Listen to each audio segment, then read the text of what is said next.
Donc une nouvelle conférence de nouveau sur la maintenance 4.0, mais cette fois sous le spectre d'une technologie bien particulière, innovante également, pour les machines tournantes, une sorte d'alternative. Donc c'est l'ultrasonore, hein, la surveillance ultrasonore, une sorte d'alternative à l'analyse vibratoire qui parfois, et qui est une bonne technologie, mais qui parfois est lourde à mettre en œuvre. Là, Daniel Mazière de la société UE System va vous présenter cette méthode qui s'inscrit aussi dans l'industrie 4.0 dans la mesure où on a une maintenance automatisée et donc va nous en dire plus sur voilà, une technologie de surveillance pour les machines tournantes à la fois simple et rapide à mettre en œuvre. Voilà, je te laisse la parole. Merci Olivier, merci donc au magazine donc Production Maintenance, grâce à qui donc on fait cette présentation. Merci pour votre présence, pour votre attention. Donc le sujet que je vais vous présenter est indiqué donc sur ce slide par son titre, la maintenance 4.0 et la surveillance ultrasonore de machines tournantes. Je m'appelle Daniel Mazière, je suis responsable pour la société Système du marché français, francophone même, dans les pays où on parle français. Le plan de la présentation qu'on va voir ensemble, il est là. Je vais vous dire 2 mots de notre société, qui nous sommes, ce que nous faisons. On va faire un petit rappel sur la maintenance 4.0. On entend tous parler de industrie 4.0, de maintenance 4.0, de maintenance conditionnelle, de maintenance prédictive, de beaucoup de types de maintenance. Donc là, j'ai décidé de planter le décor un petit peu, de fixer les idées. Ensuite, je vais décliner ça sur la partie surveillance de machines tournantes, donc grâce à la technologie des ultrasons, puisque c'est ça notre métier. Et je vais vous donner 2 exemples de mise en œuvre. Un exemple manuel de maintenance conditionnelle et un exemple totalement automatisé de maintenance prévisionnelle, pour employer la terminologie de la norme. OK.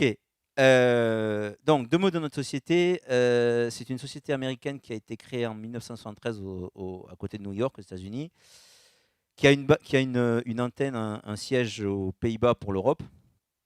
Et on ne fabrique, on ne design et on ne vend que des systèmes basés sur la technologie des ultrasons.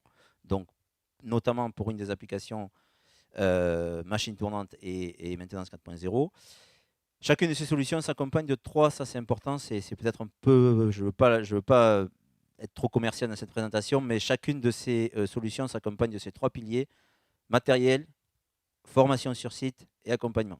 On part du fait que personne ne sait rien des ultrasons. On part du fait que le client connaît son installation, connaît ses problématiques, mais dans notre domaine, on part volontairement de zéro. Donc, pour refaire un petit point sur les applications, donc d'abord, pardon, avant de parler d'applications, sur les différents types de maintenance. J'ai repris ce schéma sur Internet, tout simplement, j'ai rien inventé. Mon pointeur ne fonctionne pas, donc je vais vous montrer avec mon doigt. Voici où on se situe donc dans les applications de maintenance qu'on va mettre en œuvre. C'est-à-dire qu'on on ne veut pas, avec cette technologie, faire de la maintenance corrective, de la maintenance curative, et même pas ou très peu de maintenance préventive. Le nerf de notre guerre, ça va être de prendre une mesure ultrasonore, et en fonction de cette mesure, donc soit manuel, on parlera de maintenance conditionnelle, soit carrément complètement automatique, on parlera de maintenance prévisionnelle, et sur la base de cette mesure, on va ou pas mettre une action en place de maintenance. Les applications mises en œuvre avec la technologie sont là. Celles auxquelles on va s'intéresser sont surlignées en jaune, donc pour la partie machine tournante, le contrôle, le suivi, la surveillance de tout ce qui tourne et qui par rotation met en contact 2 pièces métalliques. Donc bien sûr, roulement à billes, roulement à galets, palier, réducteur, engrenage, voilà. Et donc de façon fixe ou mobile.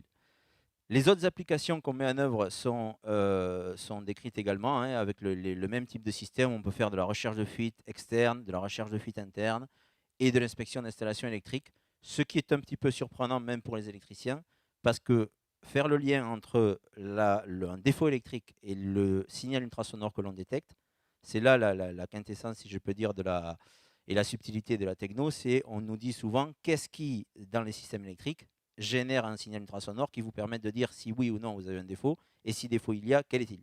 Ça, c'est vraiment intéressant. Ce n'est pas de ça qu'on va s'occuper aujourd'hui, c'est uniquement de ce qui tourne. Donc, le futur de la maintenance 4.0, pourquoi on a la prétention, façon de parler, pourquoi on s'engage à dire qu'on peut parler de futur de maintenance 4.0 avec la technologie des ultrasons?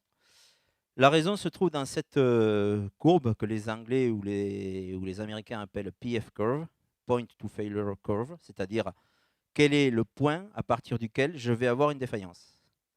La chance qu'on a avec la techno des ultrasons, c'est qu'il faut peu d'énergie pour générer un signal et qu'on n'a pas besoin d'avoir un système déjà défaillant pour avoir une grandeur physique à mesurer. Si on se paye, entre guillemets, ce luxe-là, et si on arrive à détecter quelque chose qui est sur un palier en roulement, par exemple, qui est déjà neuf, si déjà neuf, il nous génère un signal, on va avoir tout le loisir de le voir évoluer, et donc d'en avoir une dérive très tôt pour anticiper au maximum ce point de défaillance-là. Ça, c'est le nerf de la guerre technique, technologique, si vous voulez, de toutes nos mesures. Et si on arrive à faire ça, on peut même faire, donc bien sûr, de la prédiction, comme le disent les Anglais, et même de la maintenance prévisionnelle, puisque à partir de ces dérives, on va observer des changements de mode, surtout dans le système automatique, qui va nous dire attention, là, il est en train, on n'est pas encore défaillant, mais il y a quelque chose qui est en train de se passer, un petit peu comme le disait mon collègue précédemment, qui fait qu'on est en train de changer de mode et peut-être il faut intervenir maintenant, être proactif, et notamment je pense au graissage pour la partie machine tournante, pour éviter le reste. Voilà le nerf de la guerre. Simon, ok, pardon. Alors, comment ça fonctionne? Dès lors, toute friction donc, entre deux éléments mécaniques en contact génère un signal ultrasonore. Plus le niveau ultrasonore que l'on va détecter va être directement proportionnel au niveau de friction de notre machine tournante. Plus un élément tournant est défaillant, est abîmé comme on peut voir sur le roulement de gauche, plus son niveau de friction va être élevé, et plus le niveau ultrasonore que l'on va détecter va être également élevé.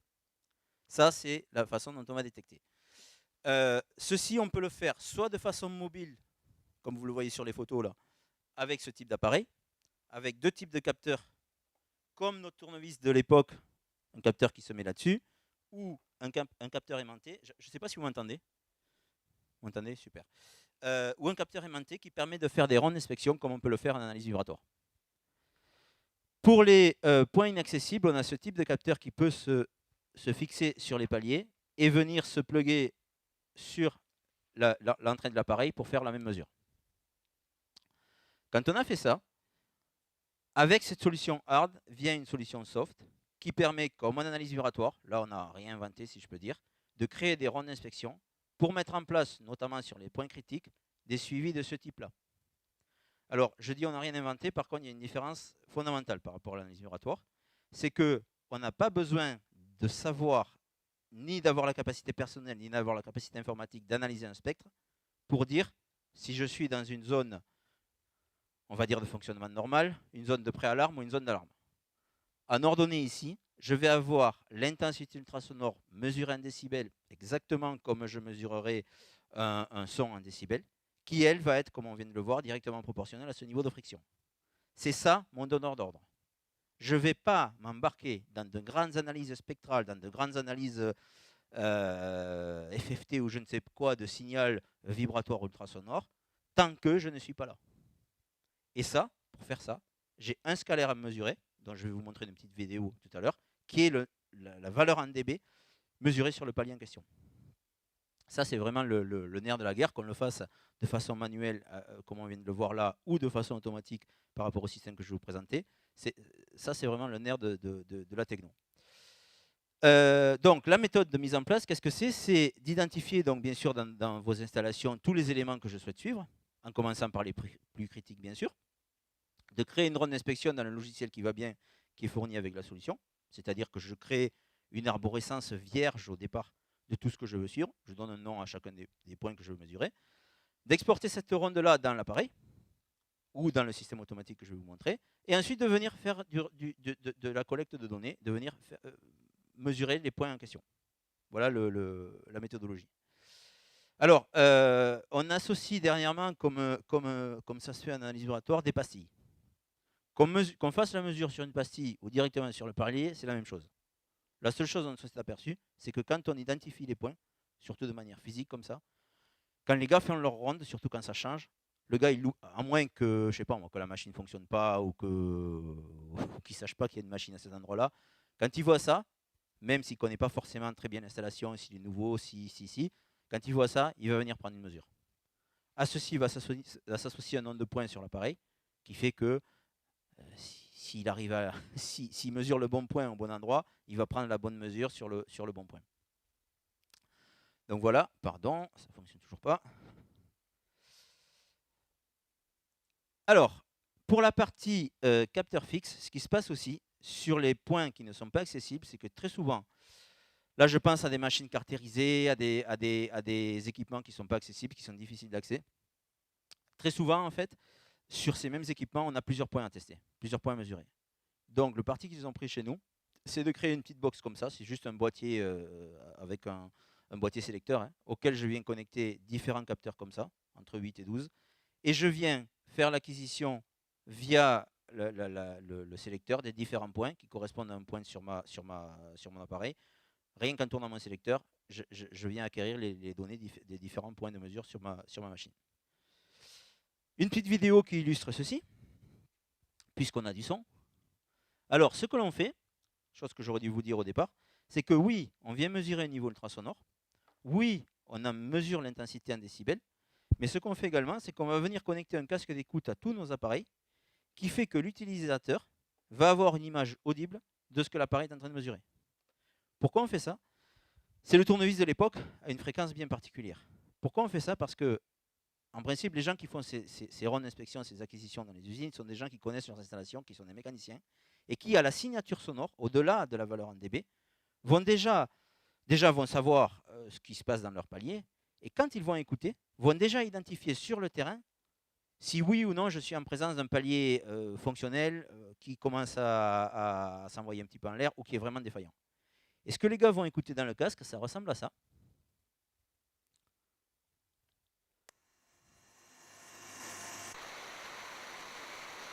C'est une friction qui est régulière si j'ai pas d'aspérité, si j'ai pas de point mâché sur mon palier. Alors soit avec ce capteur là, alors là on voit pas grand chose sur le. On voit pas grand chose sur le. Si on voit quand même. Alors bien sûr on va pouvoir prendre des photos sur lesquelles on a les mesures qui sont faites, sur lesquelles tout ce qu'on détecte, on le mesure, on l'enregistre. On ne paie rien du tout. Alors là on se paye le luxe en plus de voir la forme d'onde, qui normalement n'est nécessaire que quand je suis en alarme. Et quand je suis en alarme, la valeur en décibels affichée à l'écran de mon appareil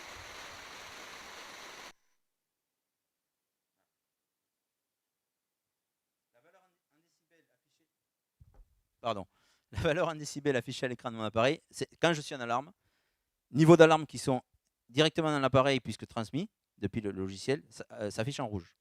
Et dans ce cas-là, il y a même une fonctionnalité sur ce type d'appareil qui permet de faire cette visualisation de spectre et cet enregistrement automatiquement. C'est-à-dire que tant que je ne suis pas en alarme, j'écoute mon niveau ultrasonore, je l'enregistre, je le mets au frais dans ma base de données pour en faire un suivi. Et quand je suis en alarme, je peux mettre l'appareil en automatique qui vient m'enregistrer ce spectre. Et on va voir ce qu'on en fait après ce spectre. Donc, la même chose avec ce module-là.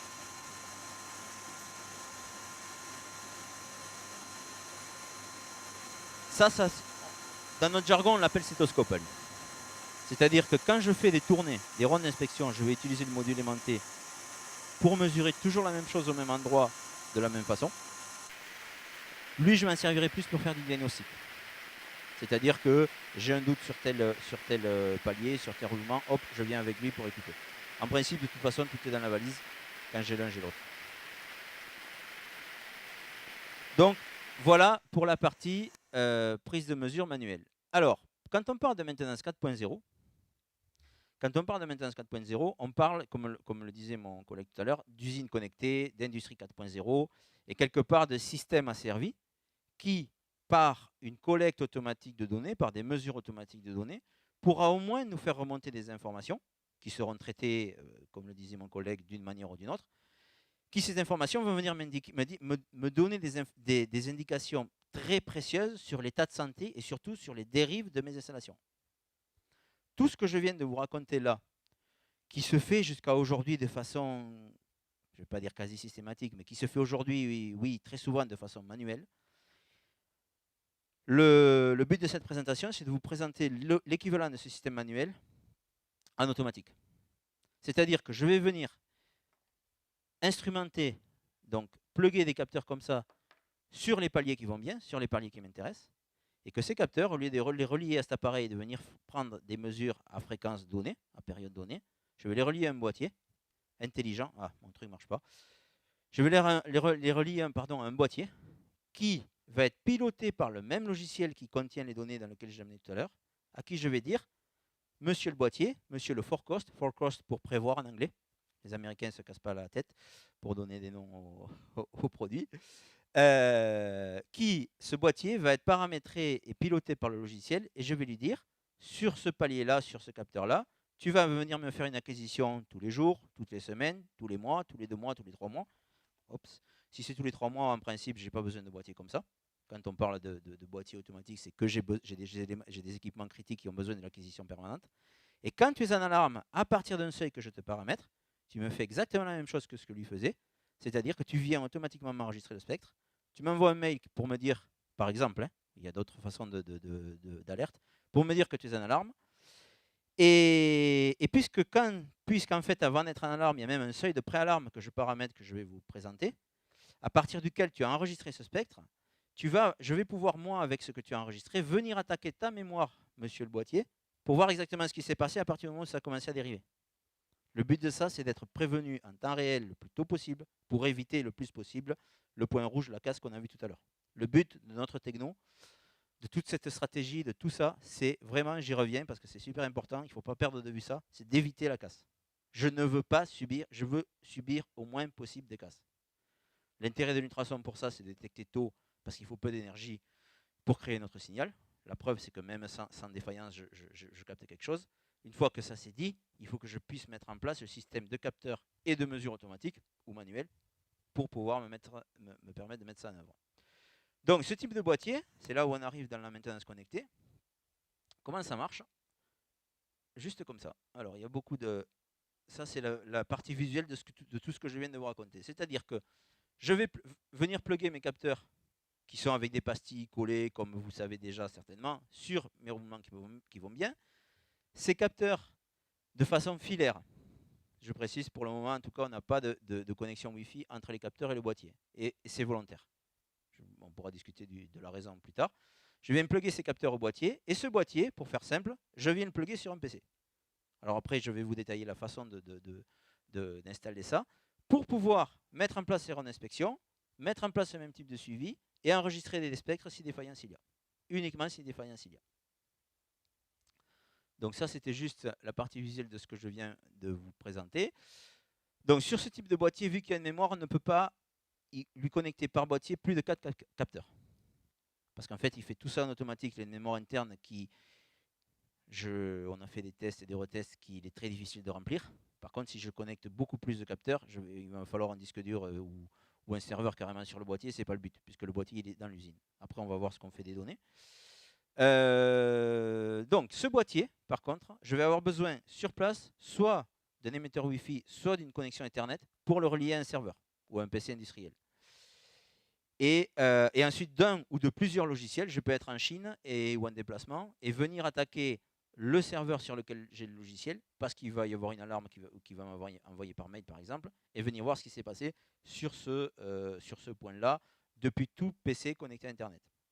Il y a un synoptique un petit peu plus loin. Donc le type de capteur, il est là. Pour la partie, pour les paliers chauds, il y a aussi des refroidisseurs qui existent. C'est-à-dire qu'il peut être, dans certains cas, délicat de monter un palier directement, de monter un capteur directement sur un palier chaud. Donc il y a des solutions qui existent pour l'éloigner et refroidir tout ceci. Et le schéma, donc, qu'est-ce qui se passe? Ce boîtier a une adresse IP qui est déclarée. Et voilà une des possibilités, c'est-à-dire que je déclare cette adresse IP, l'adresse IP de chacun des PC qui vont venir observer ce qui se passe sur mon boîtier et donc sur les différents paliers. Alors après, là, il y a d'autres façons de faire, c'est-à-dire qu'on peut dissocier la partie serveur qui gère le boîtier de la partie base de données. Et dans ce PC, je peux mettre plusieurs bases de données de plusieurs usines, par exemple. que je peux venir attaquer, pareil, depuis tout PC, connecté à Internet, depuis la Chine, depuis les États-Unis, depuis où je veux. Alors, voilà une illustration avec des numéros d'adresse IP, OK. Il y a encore une autre possibilité, c'est que ces deux PC-là ne puissent pas connecter via des réseaux filaires Internet. C'est pas bien grave. Via un routeur et des adresses IP externes, pardon, je peux, pareil, les connecter à Internet pour venir voir tout ce qui se passe. Donc là, pareil en Wi-Fi. Hop. Ça, c'est différentes façons de connecter le système. Alors, après, comment je vais gérer toutes ces données depuis le logiciel qui sera, lui, sur mon PC.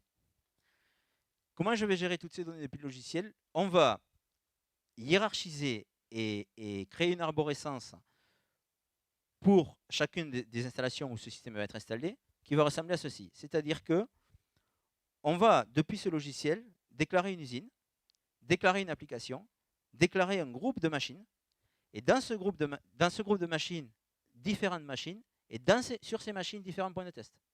C'est-à-dire qu'avec un logiciel installé sur mon PC, je peux gérer le Cidrono de Douai. J'exagère peut-être, mais voilà. Là, il n'y a pas de limite, si vous voulez, pour la base de données, pour l'arborescence, pour tout ce que je peux mettre là-dedans. C'est l'interface, en fait, qui me permet d'aller voir toutes ces données. Ces données, il a bien fallu les organiser, et elles sont organisées comme ça. Sachant que le même logiciel me permet de recueillir toutes les données de toutes les autres applications. Ouais, c'est-à-dire que au passage, si sur mon installation, je fais des inspections électriques, que je mesure avec ce système, je viens les mettre ici. Si j'ai des fuites pour lesquelles je veux faire des calculs de coûts, je viens les mettre là. Pareil pour les vannes et pareil pour les purgeurs de vapeur. Pour les usines qui ont de la vapeur. Alors après, là, j'ai pris le parti, c'est là où je vais passer assez vite pour vous montrer autre chose après. Vu toutes les fonctionnalités, vu toutes les données que l'on met, que l'on traite, toutes les données sont traitées avec ce logiciel, si vous voulez. Il y a un module spécifique qu'on doit voir. Alors, je ne suis pas sur la bonne page. Je ne suis pas sur la bonne page, pardon. Hop, voilà. Si vous voulez, ce logiciel il se compose en deux parties. La partie base de données arborescence qu'on vient de voir et la partie forecast ici. Depuis cet onglet, je vais arriver dans ce type de menu et c'est dans ce type de menu que je vais paramétrer le boîtier dont on parle. Je vais lui dire, tu me prends des mesures tous les jours sur ce capteur, tu me mets ce niveau de pré-alarme là, ce niveau d'alarme là. Quand je suis en alarme, tu me fais ça, ça et ça. Et ça donne l'objet, si vous voulez, point par point, à tous. Alors là, j'ai mis un petit peu d'explication sur le logiciel, mais tout est paramétrable capteur par capteur. On part du principe que sur votre installation, sur les installations, il n'y a pas deux paliers qui sont les mêmes, il n'y a pas deux paliers qui ont les mêmes contraintes, et il n'y a pas deux paliers sur lesquels je vais être informé de la même façon. J'exagère volontairement, mais ça, c'est personnalisable capteur par capteur. L'idée, c'est d'avoir une vue et d'être alarmé capteur par capteur de ce qui se passe sur mon palier. Donc voilà ce que ça donne. Si vous voulez, je vais régler la sensibilité. Enfin, il y a beaucoup de réglages. Tout se paramètre depuis ce logiciel. Pour arriver à des bases de données, des mesures comme ça, où vous voyez ici, j'ai des choses en rouge. Quand j'ai des choses en rouge, c'est très visuel. Ça veut dire que ce point-là est en alarme. Donc qu'est-ce que je vais faire quand ce point-là est en alarme? Oups. Alors là, volontairement, j'ai essayé de faire court là, parce que là, il y a encore... C'est là où, si vous voulez, sur ce point-là, à partir de ce point-là, je vais rebasculer pour ce point sur ce type de diagramme. J'y reviens pour vous le montrer. Point par point, en fait, ce que je vais avoir fait, c'est un diagramme comme ça.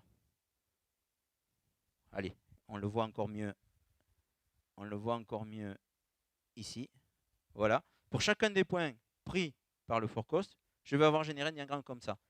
Tant que je suis là, pour faire simple, j'ai certainement beaucoup de choses à faire. Je ne vais pas aller m'intéresser à tout ce qui se passe là. Par contre, quand je dépasse ce niveau d'alarme là, là oui.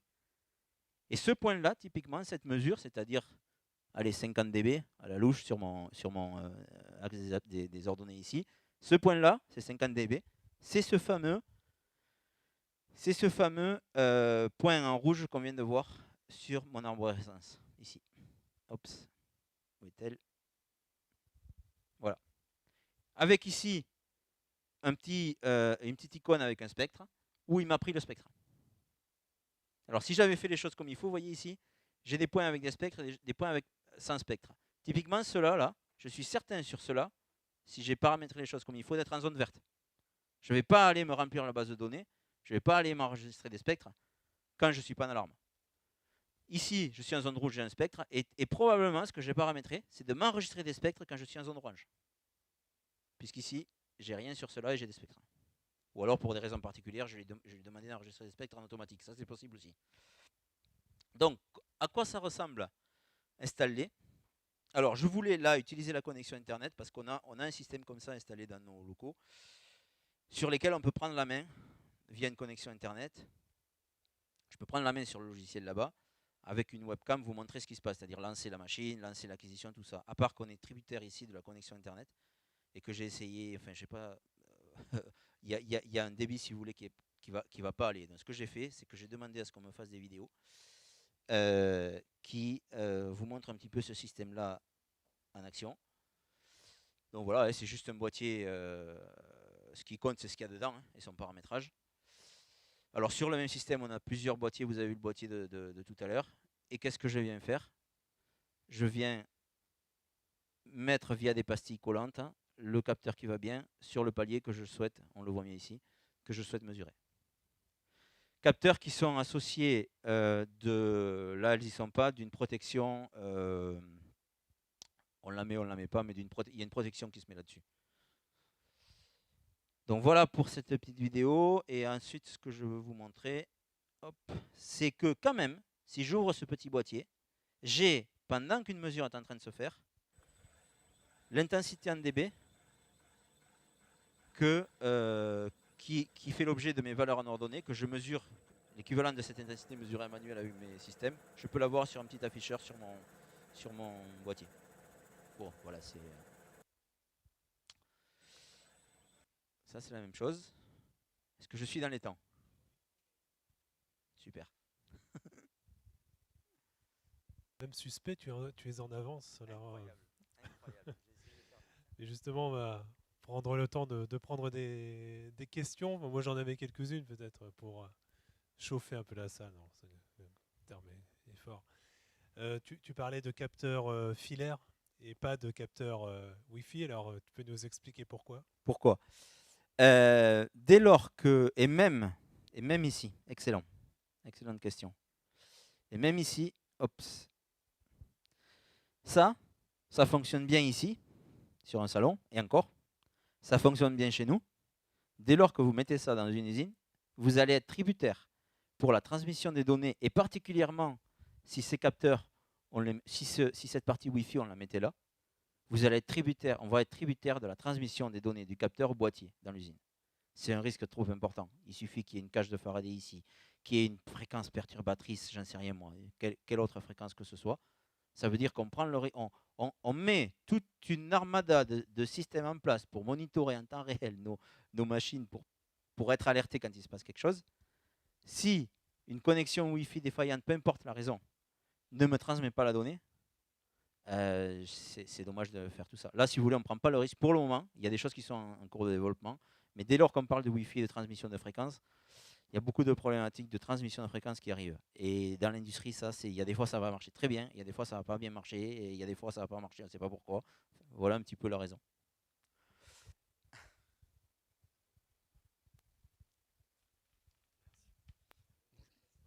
Ça marche. Bonjour, merci beaucoup pour la présentation. Je ne sais pas si on m'entend. Merci à vous. J'ai des petites questions effectivement, donc concernant notamment l'établissement des seuils. Vous nous parlez des seuils. Est-ce que c'est à la charge du client? Est-ce que c'est vous qui conseillez? Est-ce que Je vais revenir sur deux choses. Merci, parce que la question est cruciale. Il y a deux choses qui sont cruciales et qu'on nous pose en général. Je vais même donner la deuxième. La deuxième, en principe, c'est les seuils. Et avant les seuils qui arrivent, c'est la référence. Parce que c'est bien beau de dire je mets des seuils et un niveau d'alarme. Alors, je vais revenir sur ma base qui est là. C'est bien beau de dire je mets un premier niveau d'alarme ici, un deuxième niveau d'alarme là, une référence là. Mais tout ça, comment je le mets en place? Allez, je remonte un petit peu plus loin.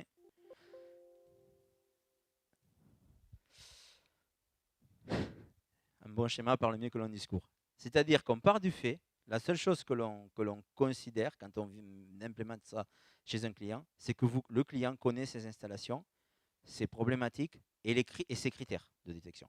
C'est-à-dire qu'il connaît la criticité de ces différents équipements. Donc, qu'est-ce qu'on fait? On apprend tout un chacun, puisqu'on a dit que ce niveau en décibels ici, ces valeurs mesurées en décibels, étaient directement proportionnelles au niveau de friction. Avant de mettre ça en place, les formations pour la partie manuelle durent 2 jours à peu près. 2 jours, 2 jours et demi. Ça dépend de la taille de l'installation, ça dépend du nombre de personnes aussi. Mais la première des choses qu'on fait, avant de vous mettre ça en place et même de vous faire mesurer, de vous faire prendre des mesures, c'est on apprend tout un chacun à écouter le niveau ultrasonore de ses paliers et à faire le lien entre le niveau de friction de son palier et ça. Quand chacun sait écouter des paliers, il faut qu'on ait 15 dans cette salle. Je vous donne l'appareil à tous avec, allez, on va dire ce module. Il faut que, et on a un palier. Il faut que sur ce palier, à l'instant T0 aujourd'hui, dans les conditions où il est, je simplifie, hein, voilà, il faut que tous veniez me mesurer ces mêmes 32 décibels et au même endroit. De sorte à ce que s'il y a une référence sur ce palier aujourd'hui, on prenne tous la même. Et en plus de ça, si j'ai une pastille à mettre, comme on l'a vu tout à l'heure, vous la mettez tous au même endroit. Il ne s'agit pas que l'un il mesure dessus, l'autre dessous, l'autre à droite, l'autre à gauche. D'accord? Donc la première des choses, avant même de parler de niveau d'alarme, ce qu'on fait, c'est qu'on apprend tout un chacun à écouter des paliers et à mettre en place ce niveau de référence. Il y a 4 méthodes qui font l'objet de la formation, que je ne vais pas faire là. Il y a 4 méthodes pour mesurer cette référence, mais il faut d'abord savoir mesurer cette référence. Et là, je vais même un peu plus loin dans ma réponse parce qu'elle est sous-jacente à votre question. C'est que vous allez me dire, ok, mais comment je la prends cette référence? Et j'achète 10 roulements SKF identiques d'une référence lambda chez le revendeur de roulements.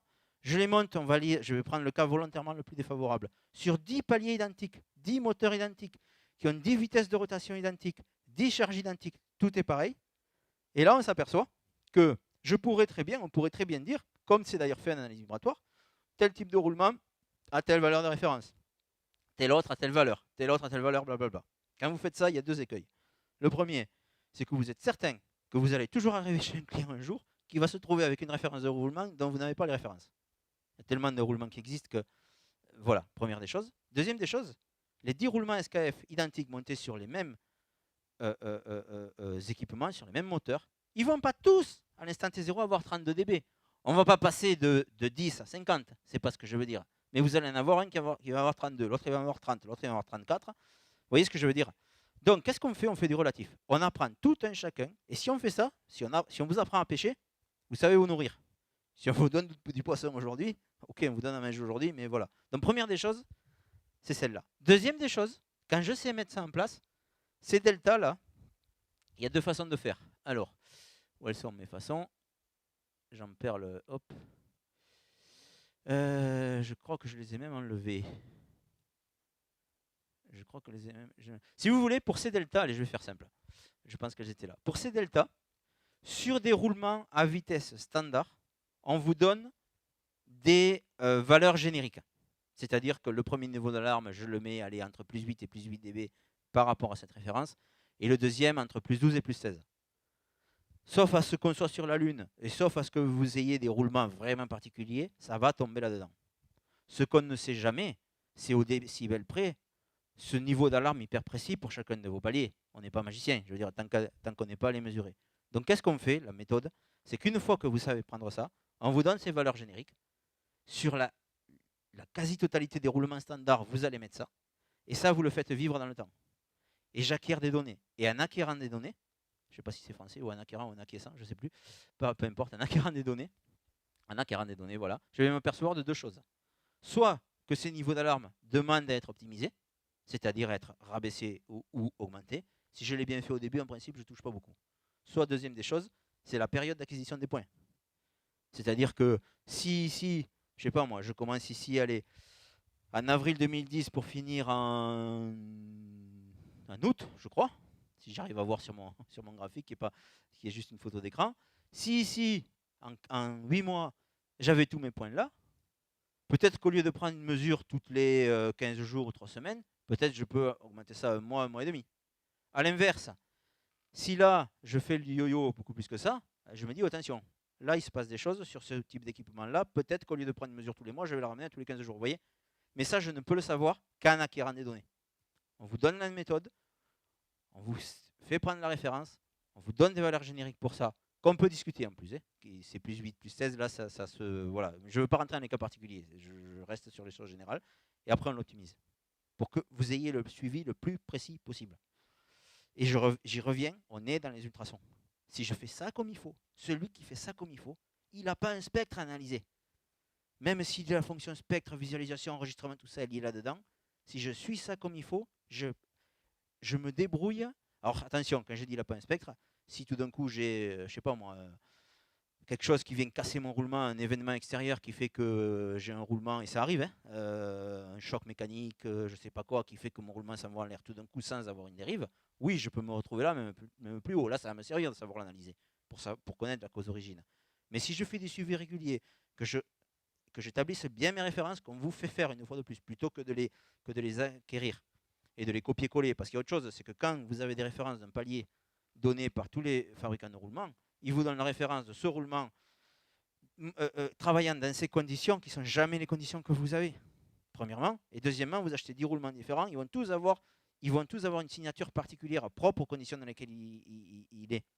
Et il y a encore autre chose, pour rebondir avec ce que disait, j'écoutais la conférence tout à l'heure, c'est qui dit industrie 4.0 pense à des choses innovantes, futuristes, tout ça, oui, c'est vrai. Et donc, on se dit, tout ça, ça va bien dans la dernière usine Renault ou Peugeot ou je ne sais pas qui vient d'installer un parc de machines neuves. Cette référence-là, c'est comme ça qu'on la nomme, on l'appelle, nous, référence à l'instant T0. C'est-à-dire que vous n'avez pas, les industriels n'ont pas attendu que ceci existe pour ceci existe pour avoir des roulements. Et à l'inverse, ne vont pas changer tout leur roulement pour avoir une référence quand le roulement est neuf. Donc il faut pouvoir prendre une référence quand tout ça a commencé à vivre, c'est-à-dire que le temps commence aujourd'hui. T0, c'est aujourd'hui. Vous voyez ce que je veux dire? Et on met en place ce genre de suivi à partir de là. Comment dire? Ça, c'est le nerf de la guerre. Je me suis peut-être éloigné, je ne sais pas. J'espère avoir répondu et pas avoir été trop... Ouais, oui, en partie, effectivement. Ok. Après, on peut effectivement prendre des mesures sur des machines qui ont des degrés de dégradation plus ou moins avancés. Oui. Donc, voilà, oui. C'est avec la vie, effectivement, et on peut même... de l'installation. Juste... Allez-y, coupez-moi. tant que je vous ai. Deuxième remarque plutôt, ou question, je ne sais pas comment. On est plutôt donc dans ce cas sur de la maintenance, mais je viens de le voir là-haut, sur de la maintenance conditionnelle, où effectivement on suit le niveau d'un indicateur, on estime un seuil, et dès l'instant où on dépasse ou on est proche de ce seuil qu'on estime justement critique pour l'installation. Alors l'installation peut toujours être en bonne santé ou bon fonctionnement. On vient intervenir en anticipation, mais toujours conditionné à un certain seuil. On n'est pas encore dans le prédictif à se dire, donc j'ai mon évolution effectivement de mon indicateur et j'estime à X temps sa défaillance. Vous voyez, la durée de bon fonctionnement restant. Alors, je sais pas si, c'est clair, ouais. C'est clair. Entre guillemets, je lis entre les lignes, c'est clair. Et dans votre question, il y en a deux. La première, vous faites la différence, de parce que j'ai compris, entre l'anticipation et le prédictif. Et la deuxième, vous mettez le doigt sur quelque chose qu'on entend souvent, mais moi avec lequel je fais très attention, et quelle que soit la technologie qu'on utilise pour mesurer, c'est de dire qu'aujourd'hui, j'en suis à ce niveau-là, quelle que soit la valeur, j'en suis à ce seuil-là, et je peux prédire, et c'est là où il faut la terminologie a son sens, et je suis d'accord avec la norme et avec les gens de la FIM, et je peux prédire, parce que dans prédictif, il y a prédire, combien de temps je vais vivre. Personnellement, et par rapport à la techno et le système, les deux, et à mon avis, par rapport à toutes les technos, quelle que soit la techno avec laquelle vous mesurez, quelle que soit la grandeur physique que vous mesurez, et quel que soit le scalaire que vous avez, qu'il soit en alarme ou pas, celui qui vous dit, monsieur le client, tu as 40 décibels ou 41 décibels sur ce type de palier-là, tu vas vivre 1 an, 2 ans, 3 ans, moi, je ne le connais pas celui-là.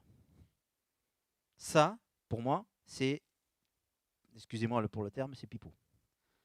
Parce que même avec une techno hyper prédictive, dont j'ai besoin de peu d'énergie pour créer le signal, personne ne sait.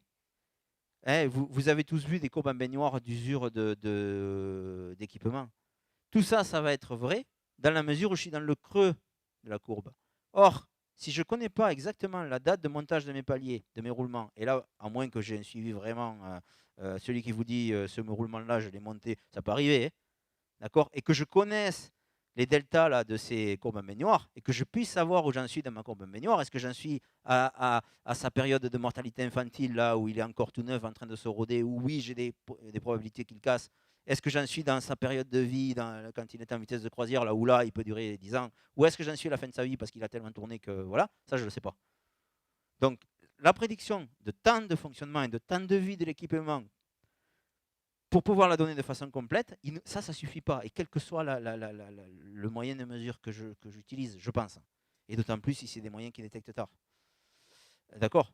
Il faut, à mon avis, revenir à des choses simples. C'est-à-dire que vous avez, déjà, il y a une chose qui se passe quand on rencontre dans l'industrie, c'est que vous n'avez jamais dans une usine qu'un seul type de roulement, qu'un seul type d'équipement. C'est rare. Quand vous avez des types de roulement, vous en avez, voilà. Donc, qu'est-ce qui se passe? C'est super facile. Plutôt que d'aller prendre les données de SKF ou de SNR ou de je ne sais pas qui, vous les faites, vous, ces trucs-là. Sur ces roulements, sur ces équipements-là, vous savez que quand le truc il a commencé à vivre 2 ou 3 ans, peu importe, ça dépend de la taille du roulement, ça dépend de plein de choses, des contraintes et tout, vous savez que là, attention. Et que peut-être, pour un roulement, pour répondre à la question, hein, sur anticiper combien de temps je vais vivre, et que peut-être pour ce type de roulement, quand j'en suis là, et qu'il a plus de 2 ans, par exemple, sur ce type d'équipement, c'est peut-être bien plus grave que pour tel autre roulement qui a aussi 2 ans, où j'en suis là. Parce que là, je peux peut-être vivre 10 ans comme ça. Si les niveaux d'alarme sont bien placés, en principe, non. Mais ça peut arriver. Tout en sachant une chose, c'est que si j'interviens ici, si je reviens avec ma courbe PF curve, quand j'interviens à mon premier niveau d'alarme, je ne vais pas dans le bon sens, je crois. Quand j'interviens à mon premier niveau d'alarme, j'en suis là. Il y a toute une différence entre le détecter là, mon palier, c'est ça le nerf de la guerre. Plutôt je le détecte, c'est simple. On a tous l'hiver, surtout les hommes, mal à la tête, le rhume. Nous, hommes, on va voir le médecin quand on a 42 fièvre, qu'on est cloué au lit, qu'on ne peut rien faire. Ce que font les dames, elles nous le disent, prends des Advil, prends des aspirines, prends ceci, prends cela, pour éviter le reste et pour éviter que ça dérive. Ce qu'on fait avec l'ultrason, c'est ça. Ça, c'est la première des choses. La deuxième des choses, je ne vais pas voir le cardiologue chaque fois que j'ai la grippe. Je vais voir le cardiologue quand le médecin généraliste a vu quelque chose qui n'allait pas dans le cœur et qu'il s'est aperçu qu'il ne pouvait rien faire lui, qu'il faut plus d'examens, et so on. D'accord? Donc, au plus tôt je capte ceci, la question, si je fais ça correctement, pour finir de vous répondre, sincèrement, hein, s'il y en a qui ont fait du SPC ici, ils me comprendront, ça, c'est un paramètre d'entrée sur le niveau de friction de mon palier. Si je gère correctement le niveau de friction de mes paliers, à moins que le toit s'écrase sur ma machine, il n'y a aucune raison, si vous voulez, que du jour au lendemain, je dérive là. Si je fais ça correctement, je peux fermer les yeux sur la durée de vie, même si elle m'intéresse. D'accord? Et qu'après, je vais faire des associations de groupes. Je vais grouper, c'est pour ça qu'on fait des groupes dans notre arborescence, par machine, par type de roulement, par blabla. Je peux faire des stats avec ça, je peux faire tout ce que je veux. La donnée, on n'a pas vu pour l'instant, même aux US où ils sont hyper en avance avec ça, et en Angleterre, des gens qui exploitent toute la capacité d'exploitation, si vous voulez, de données, surtout avec la partie automatique, parce que le système automatique, il en acquiert des données. Ce n'est pas une mesure que je fais toutes les semaines ou tous les mois avec le truc manuel. Je peux lui prendre une mesure toutes les minutes si je veux. Et il a la mémoire qui va bien. Donc, tout ça, une fois que j'ai ces données, je vais pouvoir optimiser tout ça. Et si je fais ça comme il faut, la durée de vie, parce que c'est ça qui vous intéresse, je la connais. La seule chose qu'il va falloir que je sache pour boucler ça, c'est depuis quand mon roulement est en fonctionnement. Il faut que je corrèle ça avec ça. Sinon, il me manque une donnée, quoi. C'est mon dada, ça, je suis désolé. Je suis peut-être long. Bonjour. J'avais 2 questions moi, au niveau machine, quand on parle machine tournante. marche très bien sur des moteurs à 1500 tours, 3000 tours. Quand on arrive sur des machines à 150 tours, où on a la problématique également de roulement, est-ce qu'on a également les mêmes résultats? Un bon schéma parle mieux que long discours.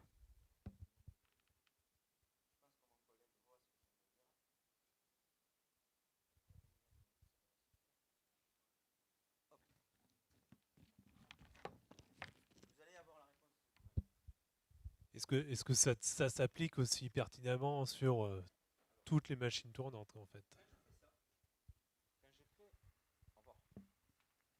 Quand je fais ça avec mes doigts, je crée un niveau de friction. Vous allez vous mettre le casque. Peut-être pas depuis là-bas, mais vous allez entendre.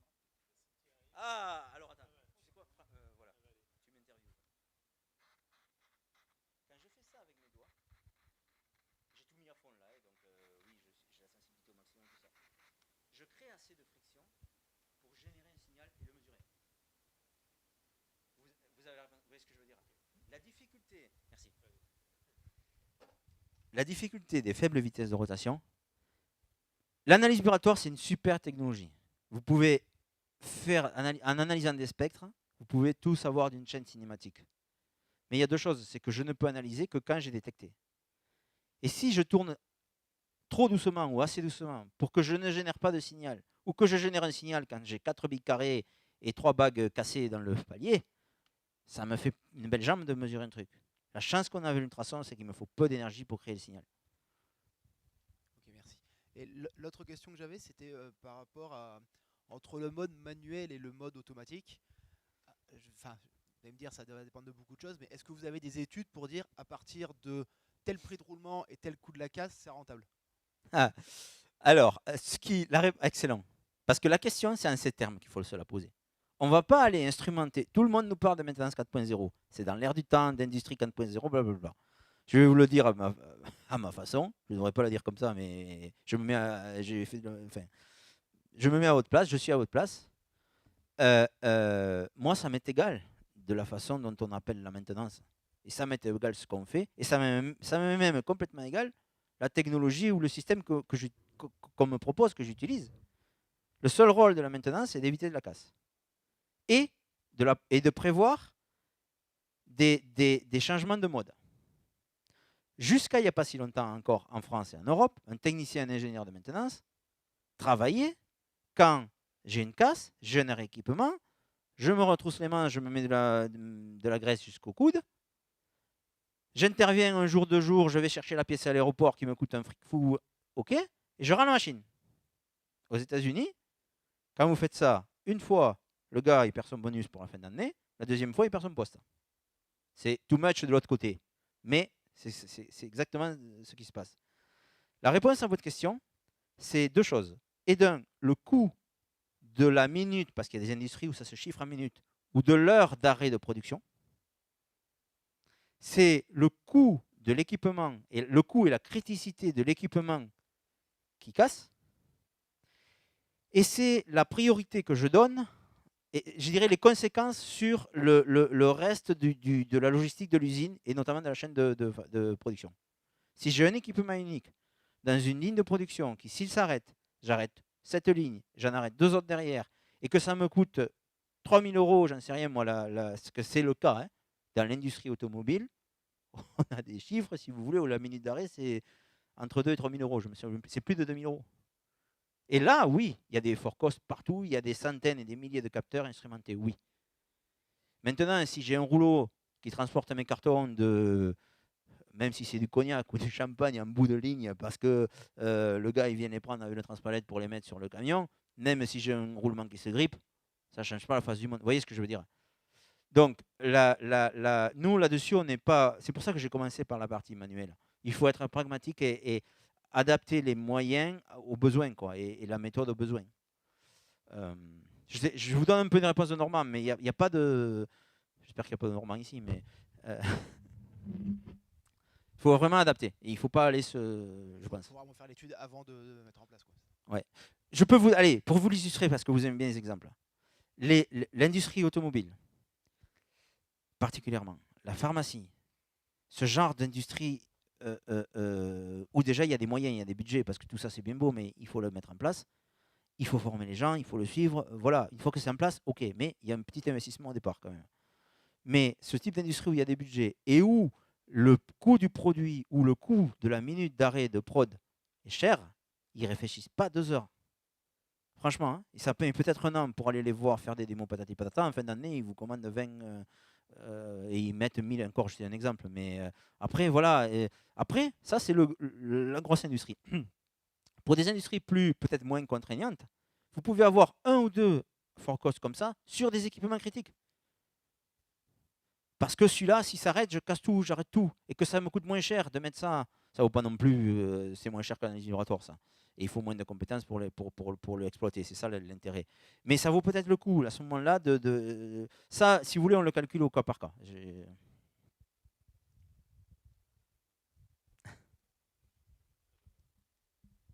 Alors, moi j'ai. S'il fonctionne. Oui, effectivement, donc j'avais la même question par rapport à la variation de vitesse.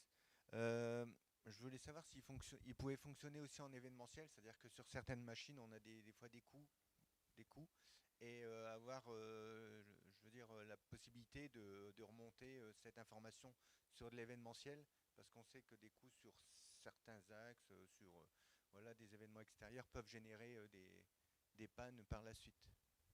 Si on connaît la période d'apparition de cet événement, ou, sans en connaître forcément la période, mais les plages sur lesquelles cet événement va apparaître, on fait l'intérêt du forecast, c'est qu'avec je vous ai passé rapidement toutes les fonctionnalités. Je ne voulais pas que cette présentation devienne une formation du logiciel avec les différentes fonctionnalités, ce n'est pas le but.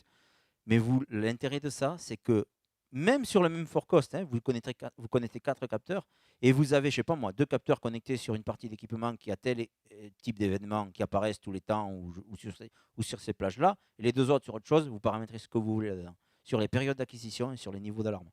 Je ne sais pas si je suis clair. Vous pouvez, alors, sachant que, pour finir de vous répondre, qui peut le plus, peut le moins, on peut lui faire enregistrer autant de données qu'on veut. Je serais bien plus à l'aise, c'est comme le coiffeur. S'il ne me coupe pas les cheveux, s'il me laisse les cheveux, il est toujours à temps de raccourcir. S'il me les coupe d'entrée court, il ne va pas pouvoir les rajouter. Des données, je peux en acquérir autant que je veux.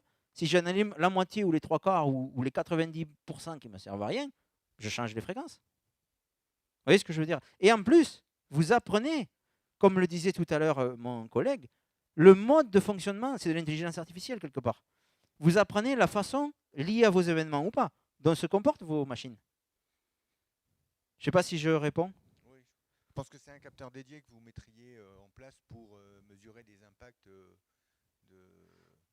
sur une machine. Ou dédié, ou dédié, oui, il y a ça aussi. Ou le capteur qui va vous suivre la machine tournante en question, selon les événements, on va rapprocher les niveaux d'acquisition. Et là, l'événement, en plus, vous allez le voir. Comment vous... J'ai pris un cas général, là, si vous voulez. Oui, là, c'est de la découverte, hein, donc effectivement. Ok, et ensuite, est-ce qu'avec ce type de capteur, on peut voir les problèmes d'alignement? Bon, je vois graissage, tous les problèmes qu'on peut rencontrer et qui sont détectés par l'analyse vibratoire. Excellent. Je ne voulais pas m'embarquer là-dedans par rapport au temps, mais je vais vous répondre quand même. Alors, imaginons que sur un palier lambda, vous soyez à un moment donné en alarme. Et que quand vous êtes en alarme, à partir, peu importe du niveau, que ce soit l'après-alarme ou l'alarme, vous dites à l'appareil, soit en manuel avec notre appareil manuel, soit au forecast, piloté par logiciel, vous lui dites, quand tu dépasses je sais pas moi, 20 décibels, je dis n'importe quoi, viens m'enregistrer la forme d'onde, je dis bien la forme d'onde ultrasonore, qu'a généré ce palier. C'est-à-dire que ces 20 décibels, là où ces 25 décibels qui sont en alarme, c'est quoi la forme d'onde? C'est quoi la signature sonore du palier? Est-ce qu'il est lisse, comme ce que j'ai écouté, ou est-ce que... Il vient vous faire ça automatiquement, d'accord? Tout ça, vous l'exportez là-dedans, et vous voyez, cet écran, c'est pas le même que celui-là. On vous donne un deuxième logiciel qui va permettre de lire et d'exploiter ces formes d'ondes en vue temporelle et en vue FFT, et qui, dans la partie FFT, a comme analyse vibratoire un calculateur de roulement intégré. C'est-à-dire que il faut que je connaisse la vitesse de rotation et le nombre d'éléments billes ou galets dans ce palier-là. De là, il va me calculer d'un clic de souris les fréquences propres de chacune des parties. Et si réellement j'ai un défaut dans mon palier, les fréquences d'apparition de mes défauts vont ressembler à la fréquence de la partie qui est un défaut. Bille extérieure, bague extérieure, bague intérieure, bille, pour faire simple. D'accord? Donc déjà là, je vais confirmer que c'est bien un défaut sur le roulement en question, que ce n'est pas autre chose. Et d'autre part, quelle est la partie de ce roulement qui souffre, qui génère ça? Là, il y a 3 cas de figure. En gros, pour schématiser. Soit l'usure, oui, ça peut arriver, parce qu'il y a toujours une partie au bout d'un certain moment, quand j'arrive dans ma période haute là, de ma courbe en baignoire, oui, j'ai une partie, nous on a toujours, je sais pas moi, le cœur, le foie, je sais pas quoi, on a une partie plus faible que les autres. D'accord? Donc ça peut être ça. Soit un mauvais montage, d'accord? Soit un mauvais dimensionnement, soit un élément extérieur qui est venu générer ça. L'élément extérieur, il est assez facile à identifier. Alignement, balourd, tout ce que je veux. Pourquoi? Parce qu'associé à ça, j'ai ceci. Et si j'ai un suivi parfait et que du jour au lendemain, je m'envoie en l'air avec, comme par hasard, un spectre bien établi du défaut de mon roulement, si vous voulez, je ne sais pas moi, la bague extérieure, je dis n'importe quoi, d'accord? Je vais faire le lien entre ce qui se passe réellement dans le roulement, quelle est la partie qui souffre, et la disposition, la configuration de ma chaîne cinématique. D'accord? Ça, c'est une chose. Deuxièmement, donc ça me permet de faire ça. Une fois que je sais ça, je vais avoir trié les variables. Ça ne m'empêche pas de mettre un coup d'alignement, de mettre un coup d'aligneur laser, par exemple, pour ne parler que de l'alignement, ou, c'est rare, mais ça peut arriver, si j'ai un système d'analyse vibratoire, de venir m'affranchir que ce n'est pas un balourd qui a généré ça. Ça, c'est dans. Mais une fois de plus, il faut pas. Je ne veux pas faire d'un. Je ne vais pas dire c'est un cas particulier, mais si vous voulez, quand vous avez un élément extérieur qui génère ça, vous avez un suivi qui n'est pas du tout comme ça. C'est-à-dire un suivi qui est à peu près propre et tout d'un coup qui. Enfin, qui n'est pas comme ça. En même temps, celui-là, il est volontairement. C'est un exemple. Mais si vous voulez, on finit de répondre à cette question par le spectre. D'accord?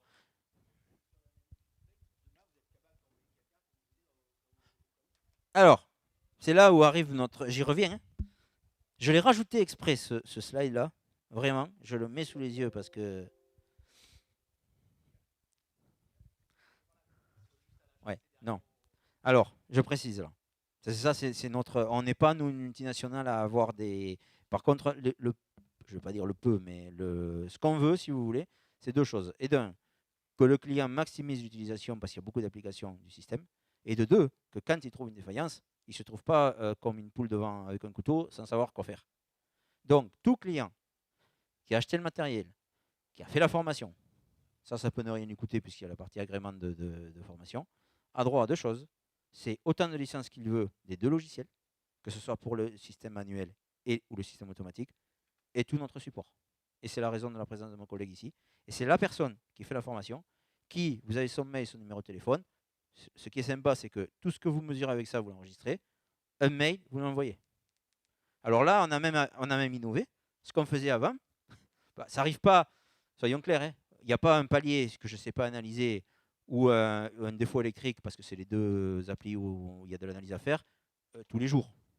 Mais ce qu'on faisait avant, quand du temps où moi je faisais les 2, je faisais un mail, je répondais, je faisais en fait typiquement ce que je faisais. Allez, je vous remets ça. Je mettais hop. J'avais le son du client, je mettais ça sur mon logiciel, je voyais en temps en mouvement les différents pics, les fréquences, blablabla, un coup d'œil, quand vous en avez l'habitude, je savais ce que c'était. Je lui mettais ça sur un mail, je renvoyais. À part que là, vous lui donnez du poisson, mais vous ne l'apprenez pas à pêcher. Donc ce qu'on fait maintenant, la première des choses qu'on fait, on le regarde ça, et avant de renvoyer quoi que ce soit, on prend le téléphone, si c'est la personne qu'on a formée, si c'est quelqu'un qu'on n'a pas formé, bon, on ne va pas refaire la formation complète par téléphone, on prend le téléphone, on l'appelle et on lui demande qu'est-ce que tu as mesuré, où, comment. Comme à l'école, les réponses sont dans l'énoncé. Parce que ça, c'est un exercice de formation, si vous voulez. Déjà, à nous, ça nous fait des cas, on est friand de cas, il n'y en a pas un tous les jours malheureusement, mais on est friand de cas spéciaux. Ça, argumente notre base de données, si vous voulez, quoi, de défaillance et tout ça. Et en plus, on finit de former le gars. Et l'analyse, oui, on l'a lui fait. Il y aura toujours la conclusion, mais on l'a fait avec lui, en fait. On l'a lui fait faire, si vous voulez. Si c'est quelqu'un qui a suivi la formation. Très bien. Bon, en parlant de conclusion, je pense En que parlant de conclusion. c'est le moment de conclure, à moins qu'il y ait quand même une dernière question, si jamais je sens que c'est un sujet qui suscite pas mal d'interrogations et pour cause. N'hésitez pas en tout cas, je pense qu'il y a pas mal de contacts et autres. Moi, si je peux, en devenant extérieur à ça, j'ai été responsable de maintenance pendant 9 ans. Le nerf de la guerre, quand vous avez un équipement, un parc d'équipements à maintenir, c'est votre question. C'est-à-dire, aujourd'hui, j'ai un état des lieux. Combien de temps ça va durer? Je veux dormir sur mes deux oreilles. Je veux pas, et bien sûr, ça arrive toujours le week-end ou pendant les vacances ou tout ça. Je veux pas que le vendredi soir, il y en a un qui m'appelle en me disant j'ai tel équipement arrêté, branlement de combat. Là, c'est vraiment le truc, c'est d'éviter ça. Ça, c'est la première, c'est l'objectif. La deuxième des choses, pour éviter ça, j'ai deux solutions. Soit je mets une usine en glace en place où il me faut X compétences. Et mon boulot, c'est pas de faire ça. Mon boulot, c'est de produire ce que j'ai à produire. Si je suis Renault, c'est de produire des voitures. Si je suis Yoplait, c'est de produire des yaourts, quoi. Peu importe. C'est que j'ai en place une solution qui me permette, moi, petit utilisateur, parce que je suis utilisateur de mes équipements, je ne suis pas spécialiste de roulement, ni blablabla, je les connais, d'accord, parce que j'utilise, mais qui me permettent, moi, petit utilisateur in situ, de faire un diagnostic et de conclure. Et d'avoir des gens sur qui je peux compter qui m'accompagnent. Voilà le nerf de la... Les Américains sont pragmatiques. Là-dessus, la grosse techno, par des lobbying, par des choses, c'est l'analyse vibratoire, oui. Mais il y a deux choses. Elle est plus chère que ça, elle est plus compliquée. Et, comment dire, malheureusement, vu les caractéristiques, pour le même palier, les mêmes mesures, je vais donner ça à 3 personnes qui vont faire des analyses, je vais avoir 3 résultats différents. Moi qui ne suis pas spécialiste et qui est pourtant le parc de machines à maintenir, comment je me positionne avec ça? Sans parler des faibles vitesses de rotation et du graissage. Parce que ce que je ne voulais pas dire aussi, c'est que quand on dit cette première alarme-là, dans notre petit jargon, on l'appelle, oui, pré-alarme, alarme de graissage. Et c'est elle qui nous dit, dans les paliers graissés, dans les paliers pas graissés, c'est juste une pré-alarme. Mais si vous voulez, domaine de lubrification. Si j'arrive à détecter, à prendre une aspirine quand j'ai 39 de fièvre, je vais éviter les 39,5, 40 et de me retrouver allongé pendant 2 jours, quoi, ou 1 semaine. Et c'est ça, ici. Et si je fais ça correctement, rien qu'en faisant ça, je vais m'éviter 80 ou 90% de ces points-là, c'est eux qui me cassent le vendredi soir quand je pars en week-end. Et c'est ça que moi, en tant que responsable maintenant, je vais éviter. Rien d'autre. Et autre chose, compartimenter. Parce que le gars qui vous fait de la maintenance, maintenant, il y a des gens, on demande tout à tout le monde de tout faire en même temps. Le gars, il faut qu'il soit électricien, il faut qu'il soit mécanicien, il faut qu'il connaisse l'hydraulique. S'il n'y a pas un truc simple, à un moment donné, factuel, sur lequel il peut se positionner pour décider, il faut qu'il ait fait une thèse dans chaque domaine, quoi. Je m'écoute parler avec mon accent toulousain, désolé, il est peut-être... Bon, voilà. Très bien. Bon, eh bien écoutez, merci beaucoup pour ton intervention. Merci à vous pour votre attention et toutes vos questions. Ça, on vous l'envoie par mail.